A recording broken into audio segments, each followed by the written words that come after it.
Hi, everybody. Coach Emily with Tower 26 Triathlon Coaching. I am here to talk to you about the Oceanside 70.3 taking place Saturday, October 30th, 2021 in Oceanside, California, just outside of San Diego. So this race is usually held in April. It's kind of the season opener, but this year it's been moved back to October. So it's going to be kind of an end of season race for people, but a great race, a great course, and I'm here to give you some details about it. So let me get this presentation up for you so we can go over some key things so you will be prepared and ready on race day. All right, here we go. All right, Oceanside 70.3. Race day checklist. If you guys need to take notes and make your checklist, you can scroll back through this video and go back through these slides to be able to see them all. But for the swim, you're going to need your triathlon kit or your triathlon suit, whatever you're wearing. You're going to wear that underneath your wetsuit. This race will be wetsuit legal. It's an ocean swim, some colder water. We'll talk about that later, but something to get ready for. You want to bring 2 sets of goggles. Oceanside can be foggy or it could be sunny. So you just want to be prepared. You're going to have your wetsuit and some Vaseline or Body Glide to kind of put on those areas that could get some chafing, definitely around your neck, kind of near your nether regions, armpits, maybe around your ankles to help that wetsuit slide off easier. And also, if you want, we do have a video that we recently posted on our YouTube channel that shows how to get that wetsuit off quickly. You can give that a try and get that wetsuit off quickly when you get to T1. So that's what you're going to need for your swim. And this is a little thing, we do have a swim subscription program if you guys are looking to improve your swim, especially we're going to be starting our technical phase in November, so it'd be a good time to jump on. So here's your race kit. You can either have a full suit that's just one piece, usually with a zipper down the back or down the front, or you can just have a 2-piece suit. Some have the aerodynamic sleeves on them. Some do not. These ones are sleeveless. All right, for your bike, you're gonna need your bike all tuned up, ready to go, race tires, race wheels, water bottles, helmets, cycling shoes and socks. Socks are not a requirement. If you've raced without socks before and found it comfortable, no blisters, then go for it without socks. If you are someone who needs those socks, definitely wear them. A race belt. This is one thing about Oceanside that's a little bit different. You are required to wear your race belt on the bike. This is a rule for Camp Pendleton, the military base that you're going to be riding through. So you must put your race belt on before you get on your bike. You must have your bib on you, visible on your back when you are riding. I'm going to say that again. Wear your race belt on the bike with your bib. You need to have that on. If you leave transition without it and realize 10 miles into the bike, you will be disqualified. So race belt on in T1. That's a little bit different. You're also going to need some warm clothes. If it's a cooler morning, Oceanside can be a bit cooler if the sun hasn't come out. The first part of the bike course is a bit fast. So you'll be moving fast. You'll be coming out of colder water. So you could put a Mylar blanket underneath your jersey. So it'd be Mylar blanket, your jersey, then your wetsuit. And then you'll have something to kind of keep your heart warm as you're riding and that wind is hitting you after you get out of that cold swim. Gloves can also be an option. You can get some gardening gloves, some dish gloves, and those are gloves that you can easily dispose of at an aid station once it warms up, or you just have a small pair of gloves that you've worn before and you can just stick them in your pocket. And then toe warmers also could be something. You can just put those on your shoes. No time penalty for that. They'll be there. Your toes will stay nice and warm, which is always nice. But even if it warms up, they're not going to get super hot. You're going to need sunglasses. If you have a visor on your helmet, obviously you don't need those sunglasses for the bike. Water bottles on your bike, ready to go before you leave for the swim. Your nutrition, your gels, your blocks, all that is on the bike.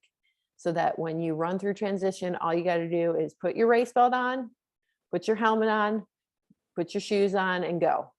3 things. Think of your transition in terms of what you're going to do. You're going to do things one at a time. You're going to do them quickly.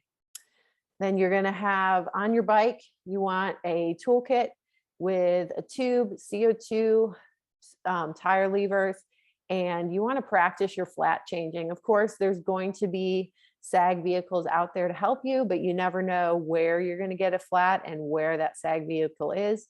So you want to be self-sufficient. Obviously, if you have a big problem, your derailleur breaks or something, you're going to need that SAG vehicle, but be as self-sufficient as you can and know how to change a flat. Yeah, you might lose a little bit of time, but you can change a flat pretty quickly and get back rolling. And by the end of the day, you won't even notice.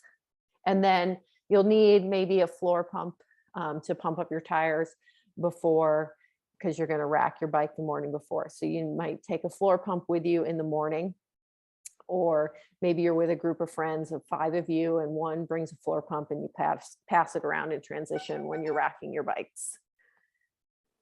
All right, on to the run. You already have your race belt, so you won't need that. You need your running shoes, socks if you wear them, hat, visor, your nutrition, and salt. So you're gonna come into transition, rack your bike. Don't unhook your helmet until you rack your bike. If you start unhooking your helmet when you're running with your bike, that's going to be a disqualification. So rack your bike, unhook your helmet, take your helmet off, take your bike shoes off. If you didn't take them off at the dismount line, then running shoes on, grab your hat and visor, nutrition, salt. That all can be situated as you're walking, running out of transition.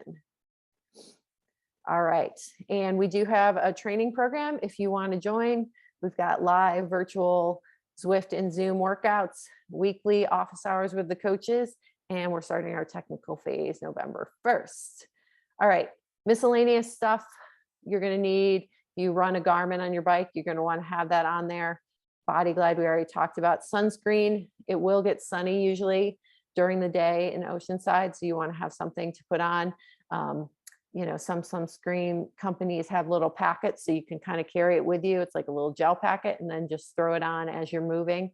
Try to think of doing things as you're moving, so you're not just standing in transition doing everything. There are things that can be done as you're kind of shuffling out of transition. The transition area in Oceanside is rather big, so use that time to move and take care of things. Vaseline, Body Glide, electrical tape. That's my secret weapon. You can fix a lot of things with electrical tape. You want a multi-tool if you need to tighten any bolts on your bike. You notice something's a little bit loose in the morning. And a change of clothes for after the race. They're going to have a morning clothes drop, bag drop, and we'll go over that when we go through the schedule here in just a second. All right, so weekday schedule, Thursday. Not much to say. They're doing athlete check-in. You do have to have an appointment. There is a briefing at 2 and 4. If you have additional questions, those briefings are great to go to. Remember, preparation, it just makes you feel at home. You're not overwhelmed on race morning. You know what's going on. You know where things are. You know how the flow goes. So it might be worth to take that time to go to the briefing, listen to what they have to say. They might have kind of some, you know, good information on what the water temp is. So you want to be as tuned in with what's going on. So I would suggest going to a briefing. All right, Friday, they're gonna have a fun run for the kids. Athlete check-in, again, by appointment only. They're gonna have athlete briefings 12, 2, and 4. Always something to get to. And then you are going to have mandatory bike and optional gear check down at the pier or the harbor. The transition area is about a mile away from the finish line. So easy to walk. And there's quite a bit of parking along the side streets there. So you can park and then walk your bike down, but you do have to rack your bike. You'll have access to it in the morning. You can put all your water bottles on in the morning, put your nutrition on in the morning. And you can bring the rest of your gear if you don't want to leave that in transition overnight. But you have to get your bike into transition the day before between 10:30 and 7. After you picked up your athlete packet because you're going to have your number on the bike and you're going to need your wristband to get into transition. Race day. All right, so they're going to run shuttle buses from the pier to the harbor. It is a short walk, so I mean, short being 10 to 15 minutes. So it might be easier just to kind of park on those side streets and then walk down. But if you have family members that have a lot of gear or whatever and they want to get down, they can take the spectator shuttle bus. But those will be starting at 4:30 a.m. Transition opens at 4:45 to 6:30. Get in there, get organized. Better to be early than late so you're not rushing around, especially if you get there and maybe something is not quite right with your bike. You'll have a little bit of buffer to fix anything. The pros start at 6:40, and then the age group rolling start is going to start at 6:50 to 7:40 a.m. and you will be on your way. All right. So just talking about race morning, we just went over a little bit, but you want to wake up early, give yourself plenty of time to eat and get out the door. You probably want to eat 2.5 to 3 hours before your race start. Easily digested carbs, whatever you've been practicing with in training. Don't try something new on race day. So it might be a piece of toast with peanut butter and a banana, some coffee. If you drink coffee, have coffee. Make sure you're drinking some water, sipping on electrolytes throughout the morning. You're gonna want to bring something, a snack with you in your morning bag, just in case. What if there's a delay? So make sure you have some extra food, and you're gonna want to maybe take a few bites of something throughout the morning. Nothing too heavy. You just might feel like you need a little bit of something, a few bites of a banana, and then before the race start, maybe 30 minutes before, you might want to have some gel or some gummies just to get those sugars topped off. And then once you are on your bike after the swim, start with small sips of your hydration drink. Don't overhydrate, but you want to be on top of that. Oh, sorry. We're talking about pre-race. So like I said, be sipping throughout the morning. You don't need to down 5 bottles of water, but just, have a little bit of, I don't know, noon tablet or something like that. And you're just sipping throughout the day. So get to the race venue, put air in your tires. There's going to be no body marking. Set up your transition, make it kind of slim, just what you need, and then get on with it. There's no body marking. Know where the swim in and the bike out is, so you kind of know the flow of transition, how you're going to run, where your bike is. Use a landmark to figure out where your bike is. There's palm trees along the beach, so maybe you count, like my rack is 5 palm trees in and I make a right, or my rack is 6 palm trees and I make a left. Pick a landmark. There's some bathrooms and things like that that you can also use as orientation. Get to the swim start early after you've gotten your transition organized. 5 to 10 minute jog, and then get in your swim warm up. That will be important, especially if the water's cold. Hopefully you've gotten in before race day and kind of felt what that water feels like, because it can be a little bit shocking and you just want to be prepared for that. And then if you can get in before your race start and get a good warm up, that will also really help. So this is the shuttle information, kind of hard to see, but if you look in your athlete guide, you guys can take a look, get a real good idea of that. But it's just basically from the pier to the harbor. All right, there's your transition 1 setup, simple, easy. So you remember, we're going to have your bike shoes, socks, helmet, sunglasses, race belt. Look over the path. Don't worry about the sand on your feet. It's going to fly off. It's not going to be an issue. You're going to have to put your wetsuit in your bag to get it back. So take the time to do that. Everybody's going to need to do that, so don't worry about it. And you have to, again, I keep saying this, wear your race belt on the bike. All right, here we go. Swim course, 1.2 miles. This is a beach start. So prior to race day, you can swim the beach area of this. You cannot go into the harbor. It's a working harbor with boats. So don't try to swim that part. Just stay out near the beach. The two turn buoys are going to be red. The buoys kind of along the beach side are yellow, and then they will turn to orange as you come into the harbor. So you're going to be able to sight on the buoys, and you can also sight on the shore, which is great. So if it's a little choppy and you can't see the buoys, use the shore to kind of orientate you. And then once you get into the harbor, it will get a lot calmer. The chop will definitely come down, and you can use the pier, or well, kind of pier, but the harbor walls to sight off of. And then you'll make a right turn into the swim finish. So be ready for that ocean entry. There might be some surf. If you know how to duck dive, that's better than kind of running straight into the wave. So you're going to see the wave coming, duck dive under it, kind of grab the sand, let the wave roll over you, and then pop up, and you'll be able to make your way out. Should only take a few duck dives and you'll be out there. All right. Now remember, these starts, they're going to be a rolling start, but could be a little bit crowded. If you are feeling like you need a little more room, start on either side. So you have kind of open water on your right or left. And if you do find that the cold water is a bit shocking, know your safety stroke. You can turn over on your back and just relax a little bit, and then kind of find your rhythm again. It's better to take 30 seconds to do that than allow it to keep getting worse, and then you're having kind of a full-on anxiety thing. Just be cognizant of how you're feeling. Start counting your strokes. If you find yourself getting nervous, you need to turn over for a couple strokes, totally fine. Just kind of keep moving forward and you will be just fine. As you come out of transition, you might be a little wobbly. Maybe you walk those first few steps, then you'll get running. You can start to take your wetsuit off as you're running down to transition and getting to your bike. Get it off to your waist. And then again, you can watch our video on how to get it off of your ankles super fast. All right. Transition one, we already talked about.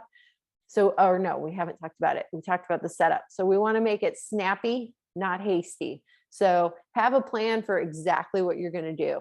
You're going to run to your bike. You're going to take your wetsuit off. You're going to put it in the bag. Then you're going to put on your race belt. Then you're going to put on your helmet. Then you're going to put on your shoes. Then you're going to grab your bike and go. So complete everything one at a time. There's the link in there for getting that wetsuit off fast, and then get on with the race. So you don't want to be kind of lingering in transition and figuring out what you're going to do. Set it up so you can just do everything in a system and just execute. And remember, you must mount after the mount line. You can't get on your bike before the mount line. There'll be volunteers there and usually they have a big red piece of tape. So do not mount your bike until you get past the mount line. All right, and now we are on to the bike course. 56 miles, 90K. We're going to stay right and pass left. Only move left if you're going to pass an athlete, and make sure to look over your shoulder before making the pass. Pay attention to signs and course markings. So you have a lot to pay attention to out there, and you're going to be focused on what you're doing, but you also need to be aware of your surroundings. There's other riders. There might be a car or two. So just make sure you are aware and focused the whole time. And be safe out there. We'll talk a little bit more about the bike course here. So again, be safe. The first part of the bike, you're going to go through kind of behind what they call the commissary. In the past, there's been some rough road there. Usually they mark it, just be a little heads up there. It can be fast on the way out. It's kind of downhill or flat. So it's a faster section before you get to Camp Pendleton. So just know that the hills are waiting for you towards the end. There is a section where you're going to be going along Old Pacific Highway. It's kind of a bike path type thing, but there can be surfers heading out to surf on a Saturday morning, and they might be walking across the path. So just be heads up, watch for them. They might underestimate how fast you are moving compared to how fast they are crossing the path. So just be heads up. If you have to slow down a little bit so you don't run into a surfboard, then do it. It's better to do that than, run into a surfboard, and just don't worry about it. Just slow down and speed back up. Hardly any time loss. Again, ride right, pass on the left. There are some no pass zones in this race. If you violate, there's one on Baseline Road. Hopefully I said that right. It's in Camp Pendleton. It's a kind of steeper descent with a sharp turn. The speed limit on that descent is 25 miles per hour. They're going to have a timing mat at the top and a timing mat at the bottom of that descent. They're also in between. They will have tons of speed sensors that are going to display your speed, so that will help you do that speed, so you're not going over the speed limit. If you go too fast down that section, what they deem like however long they say it should take you to go through those 2 timing mats, if you're faster than that, it's an automatic DQ. And you won't find out until after you finish. You'll probably finish and then you won't have a finish time. You'll be like, what the heck happened? You got DQ'd for that speed zone. So this is a really easy rule to follow. It's a strict rule. There's no appeals. If you're 1 second under that time, it's going to be a DQ. So just play it better safe than sorry. Everybody has to follow this rule or they're out. So just go slow down that descent. You're not making up time. You're not losing time. Just relax. Everybody has to do it. It's just what the base requires for the race to be able to go through there. Like I said, the hills are going to be in the last 35 miles of the bike. You want to fuel and hydrate from the start of the bike to be prepared, taking sips every 5 minutes, food every 25 to 30. Make sure you are good with the gearing on your bike. You can change your gears really well before race day, because you're going to be in the little ring sometimes, and you're going to need to be in the big rig sometimes. Stay aero as much as you can on your aero bike, obviously not down descents, but if you're in the flats or the rolling hills and you can be aero, that is definitely going to save you time. Stay present and enjoy the process. Don't be thinking about the run. Stay on your bike, stay on your pacing, stay on your hydration, stay on your nutrition the whole time. And be aware there's other riders out there. So you have a lot to focus on. So it should help it go by fast. If you can break it down into 5-mile chunks, before you know it, you'll be on the road and almost back to transition. Just like I said, gels, hydrates. If you take a gel, make sure you wash it down with a bit of water so it's not so concentrated, and stay on top of that nutrition. If you go an hour and then realize you haven't had anything to drink and then chug a whole water bottle, that's probably not going to be the best approach. You want to give your body what it can handle, small sips and little bits of food just constantly throughout, so it can use that sugar and then you're not overwhelming your gut. Okay. All right. Transition 2. So there's going to be a dismount line. Make sure you dismount before the line. You're going to run to your transition spot. Remember, you figured out where that is using your landmarks. Find that again. Maybe you put out a brightly colored towel so you'll be able to see it, but you're going to rack your bike, unhook your helmet, shoes off. You're going to put your run shoes on. You can sit down if you need, put them on, stand up quickly, grab the rest of your nutrition sunglasses that can all be stuffed in pockets and organized as you're moving out of transition. And again, on Saturday, when you drop off your bike, walk through transition so you know the flow, know where the swim in is, know where the bike out is, bike in, and then run out. It's pretty easy because you're just kind of at one end of the harbor. You go out the same way that you came in. All right, transition 2, we just talked about that. And again, snappy, but not hasty. You don't want to be like so focused on speed that you forget to do things. Just do things very methodically and do one task at a time and then the next task.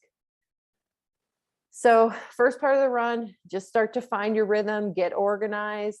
Your legs are going to be heavy, but just know that that's the feeling that they have when you run off the bike. You've done bricks before in training. So just know that it's not going to last that long, and find your rhythm. So the course is mostly flat along the ocean. There's a few inclines when you're going to go up and down the pier, and then there is an incline where you're going to be running down from Pacific Street back down to the Strand. That's rather steep, so you're going to kind of have to let it fly there a little bit.